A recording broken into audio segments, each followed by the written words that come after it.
All right, we're back with more coding. More of the series where I reproduce my grad school paper, and let's just get back into it and let's see where we left off last time, which I think it was we did unconditional sampling, right? So if we check the diagram, yeah, we sort of recapped how the Neo-Langevin dynamics works for unconditional sampling, where we just want to produce data from noise.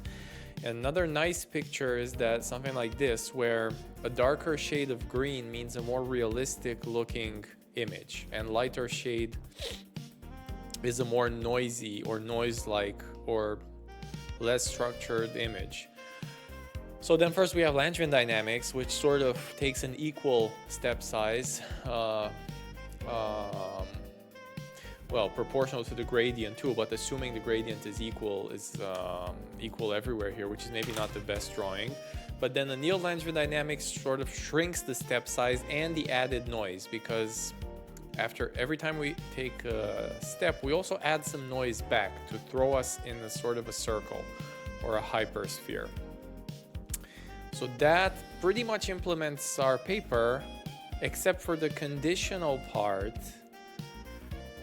We also need some measurements, and we want this sample to satisfy another condition, okay? So the most basic way to view it is if we take this and we turn this into conditional inference or conditional sampling, still with the Neo-Langevin dynamics, okay? We're gonna add yet another term here, okay? To the three-way sum. It's now going to be a four-way sum, and the fourth term that gets added will be something that in words measures how close the current sample is. No, let's do it this way. How consistent the current sample is with the observations. Okay? So then what happens is we have this concept of observations, which are always the same. So in an inverse problem, we're given some observations which are fixed, okay? We're just given these observations, and they never change across. They don't depend on the sampling process, so it should not be confused. Let's mark them like this, okay? And these observations, they give us, if I input the current sample, okay? So then we can call this a consistency loss. Consistency term, okay? Let's call it a consistency update, even better, because it updates, right? And what this does is it takes as input the current sample. We just said that, right?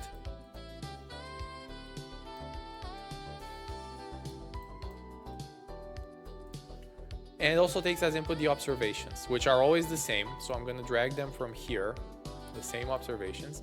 And this box measures how consistent. It doesn't measure though, it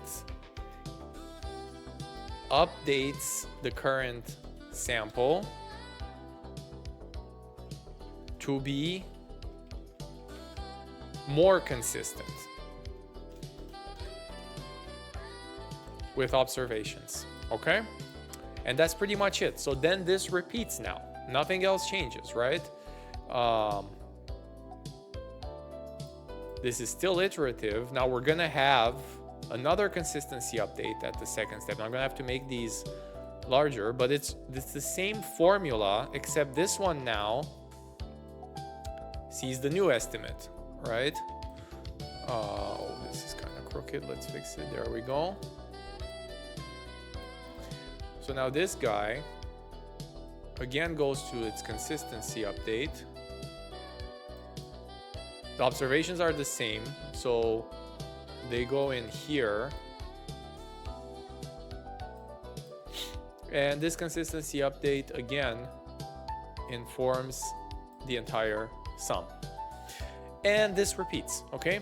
And now this is also multiplied with the same coefficient, okay? So it's also times AR, actually, here.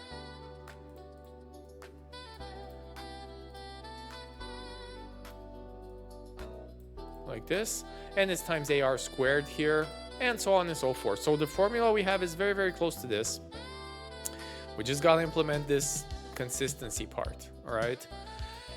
So that's all we have to do. We have to implement the we have to implement the consistency update, and we have it's some sort of function that takes the current sample and the observations, and we should say and forward process and observation measurement process. Okay, so this sounds a bit abstract because that's kind of how I wanted to do it. But generically, the difference between conditional sampling and unconditional sampling is I want to produce data that is realistic, but also satisfies another criterion. In this, and we call it observations because that's what happens in real life, right? You observe something else from the environment, and you want to recreate the data that creates those observations. So that's an inverse problem, okay? So this is why it's called inverse problem, right? Because in nature, we have a underlying, let's call it signal, or okay, so we have an underlying signal and it produces observations. Okay, whoops.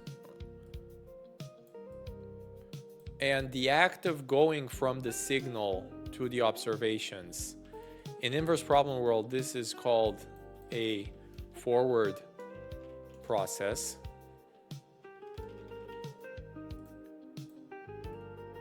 The reverse is an inverse problem. Given observations, can you guess what produced them? Okay? So this has a ton of real world applications, right? You can think of, I don't know, weather applications or something like that. Given that I observe a certain weather phenomenon, what was the temperature in a certain location? Now, there's also a causality here, right? Like who causes who. But generally in processes or in things that happen in nature where it is clear that we're just observing a part or an effect of a signal and we want to guess the underlying signal. And now here comes the application that everybody knows. It's when you do image super resolution, right? So I have a blurry, low quality image, and I want to get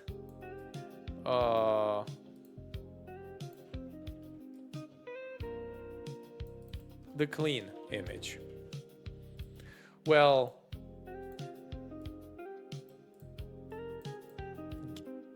if I have a clean image, producing a blurry one is really easy, okay? So it's easy to destroy things, okay? So the forward process will be blurring, okay? Easy. With a blurring matrix, e.g., let's call this y equals ax, okay? Or let's actually, or we can say conv, right? It's the convolution between a kernel and my original image x, okay? So then let's call the original, the clean image x, and we can call the measurements or the observation y. The problem is going in reverse is an inverse problem, Okay, and this is what you would call de-blurring. Or super resolution is something else. It's kind of when you change the resolution, but there's also denoising itself is an inverse problem. Okay, if I have an image, so let's do that one, right? So another example of an inverse problem is X, and I have a noisy image of the same shape. Okay, so noising, easy. It's just y equals a plus n, or let's say sigma times n, right, with some power.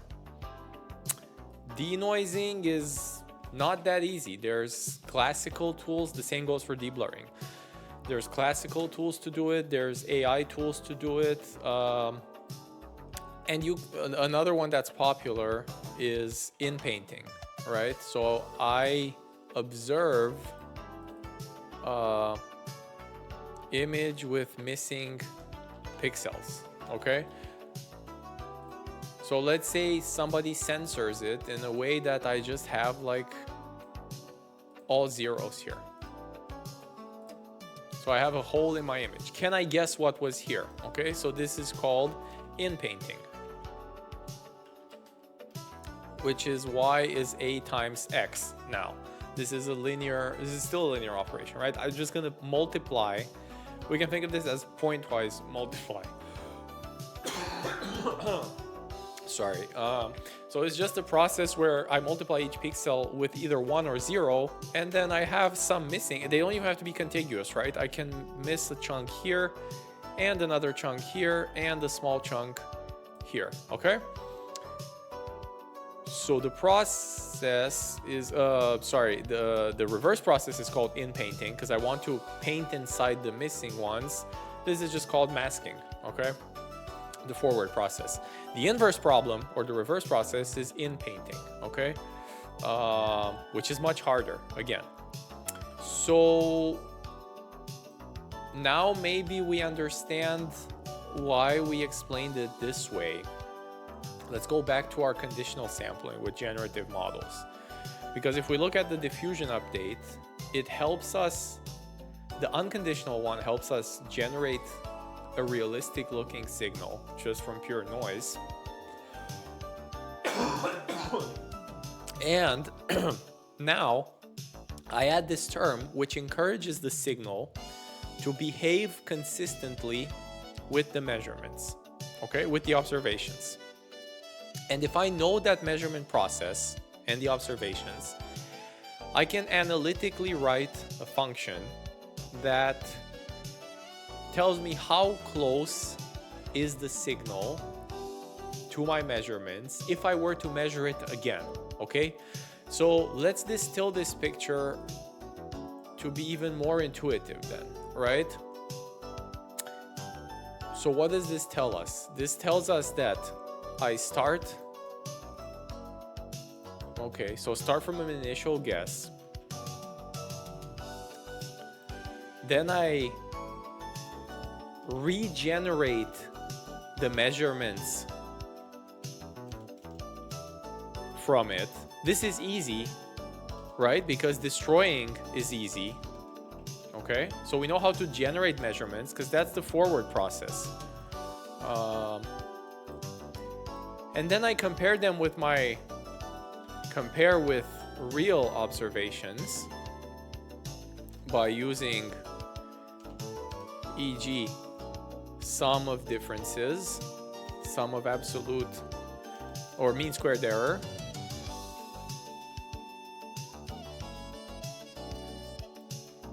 and update my guess with the gradient from this error term. And that's it, right? These are the 4 steps that give us the refined guess. And this is just the data, the inverse problem part of it, right? So what do we do here? So we take the initial guess, okay? We regenerate the measurements from it, which again, this is easy because destroying is easy with the forward process. We also have the observations, the real ones, and they're always the same, okay? and we're just going to compare the regenerated observations with the real ones. This gives us a term, which gives us a gradient direction, which allows us to update our refined guess. And this is how, and we usually, the update process involves the initial guess and updating it with something additive, for example, or moving it into a certain direction. And that's it, right? So we can say that these are the measurements, and then this is the update process, and this is sort of this diagonal box here expanded, okay? And everything else we talked about in diffusion sampling stays the same, but this kind of makes sense. So let's go to the examples now, right? So for example, if I have blurred measurements of an image and I have a guess from the image, how am I going to measure if the guess is right? I'm going to take the guess, I'm going to re-blur it, and I'm going to compare the blurred versions, right? So another way to put it is that I'm going to take X and I'm going to form a Y regen, okay, which is another blurry low quality image.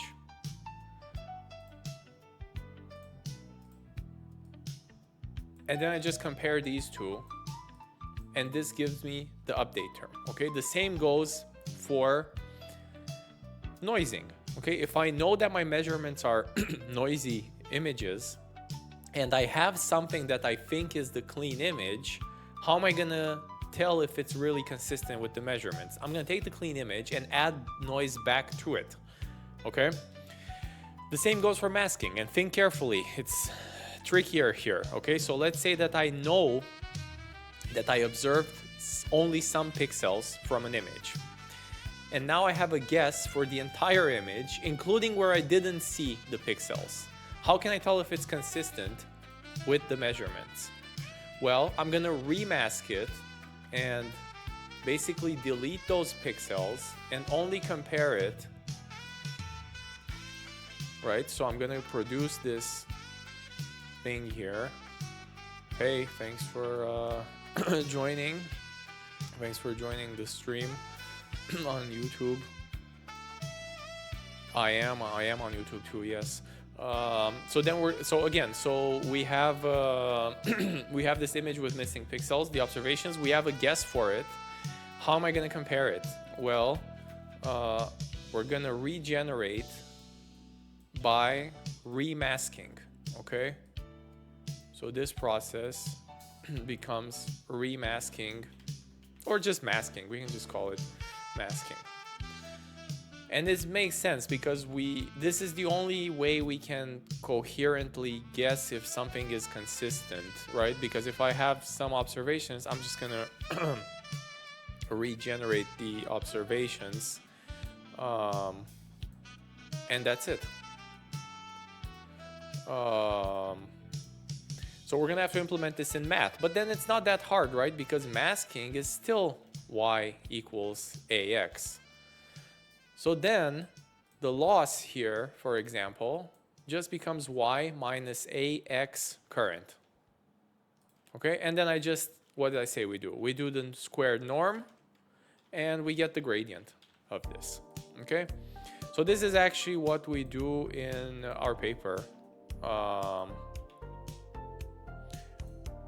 That Brownian ocean is related to the, yes, it is, that's exactly the noisy, the denoising part, right? Because let's say I have some noisy observations and I have a guess for them.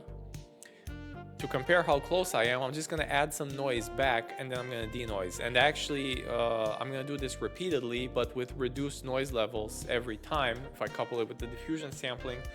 And ultimately, the whole thing converges. So I went through this, well, actually, I went through this earlier in the stream, but it'll be up on YouTube too. So now going back is we need to understand one thing about wireless channels though, okay? So the fundamental question then becomes, what is the measurement process for wireless channels? Well, it's pretty easy, okay? So measurements in wireless channels. I'm just gonna write it algebraically, but well, maybe not. The idea is we start from the wireless channel, the complete wireless channel, and we measure it using pilot signals. So pilot measurements, okay? The way this works is like if you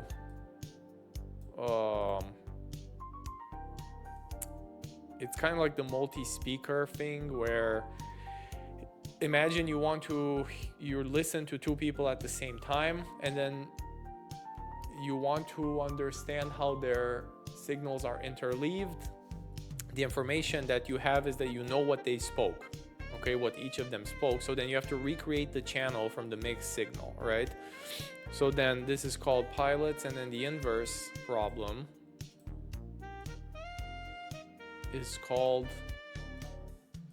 channel estimation, which is finally, now we understand the title of the paper that we're trying to re-implement, right? MIMO channel estimation. And that's it. So let's do it.